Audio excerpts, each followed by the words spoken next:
Biblical Creation and the Dragon Myth, Mesopotamian Parallels in Hebrew Tradition. Written by Ryan Moorhen. Narrated by Alex Lancer.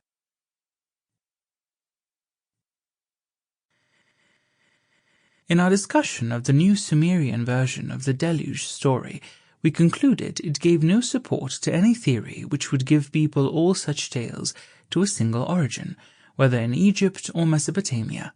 Despite vital astrological elements in both the Egyptian and Mesopotamian religious systems, we saw grounds for the astrological tinge of much ancient mythology as a later embellishment and not as primitive material. And so far as our recent version of the Deluge story was concerned, it resolved itself into a legend, which had a basis of historical fact in the Euphrates Valley. The same class of explanation cannot apply to narratives of the creation of the world, for there we are dealing not with legends, but with myths, stories only about gods. However, where an examination of their earlier forms is possible, it would seem to show that many of these tales, also in their origin, are not to be interpreted as nature myths, and that none arose as mere reflections of the solar system.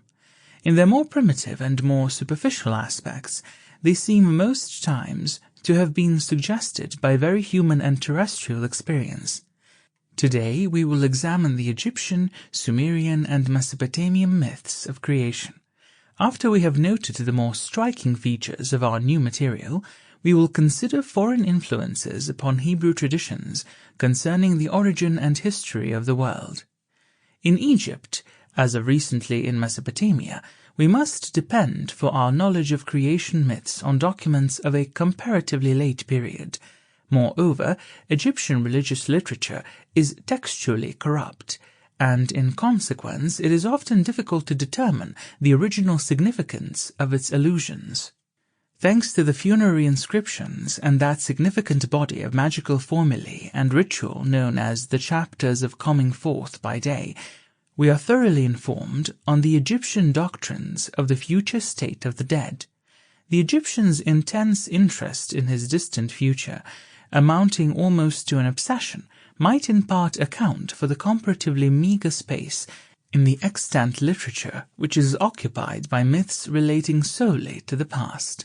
Furthermore, it is significant that the one cycle of myth, of which we are fully informed in its latest stage of development, should be that which gave its sanction to the hope of a future existence for man. That Herodotus, though he claims knowledge of... Sample complete. Ready to continue?